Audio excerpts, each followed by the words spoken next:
What's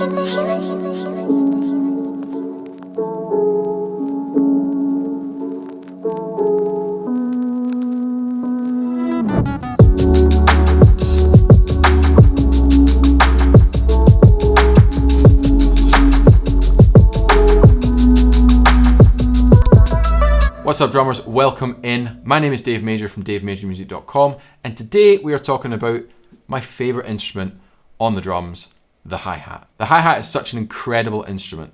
This range of sounds, feels, and textures that you can get out of just these two bits of metal make them my favorite instrument on the drums. Now, one of the unique sounds about the hi-hat is the hi-hat open and close. I'm sure you've played it a million times, but I find as a teacher, most students struggle, especially initially, to get a clean, consistent, musical sounding hi-hat open. So today we're going to fix that. Here's what we don't want.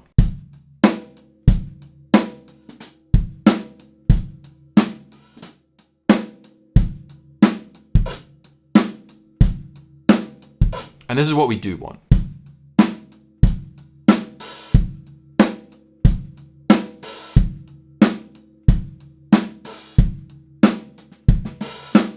This simple fix doesn't happen with better hi-hats, with a better hi-hat stand.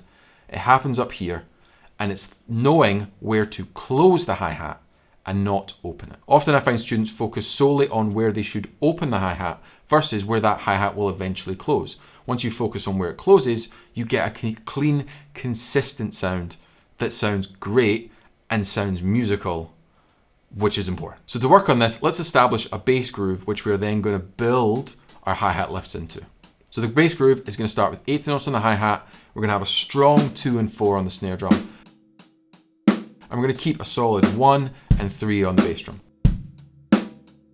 Super basic rock beat, because we're not focused on what beat is, we're focused on the hi-hat open. Now, the most common place to put a hi-hat open is on the and of 4. It happens right at the end of the bar. It's a nice little sort of jump and a little bit of dynamic lift in your groove, and it sounds like this. Now, if you're lifting the hi-hat on the and of 4, you're actually closing it on the 1, which conveniently means that both of your feet go down at the same time. So now to work on that, and to really make sure that you're nailing it, let's take that hi-hat, that right hand, and play it on the rim of any of your drums. Then we're going to be able to hear the hi-hat lift close on the 1. If you still can't hear it, take your right hand and put it on your leg.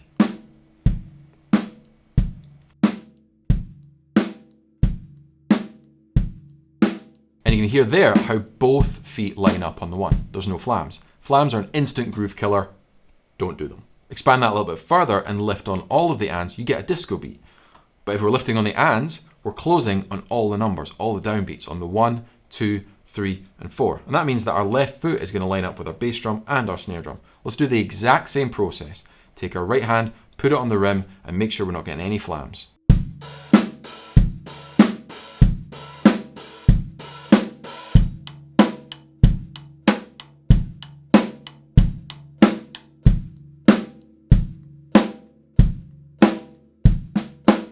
Now, to spice things up a little bit, let's play a Benny Greb inspired groove. I love this groove. This comes from a song called Stabila, but I've heard Vinnie Colaiuta do this. I've heard loads of guys do it. You play 1 E, A, and lift on the E. Now, because it's a short 16th note lift, you then close on the and. That will give us that clean, consistent hi-hat lift sound, and then we can build in our basic groove around that.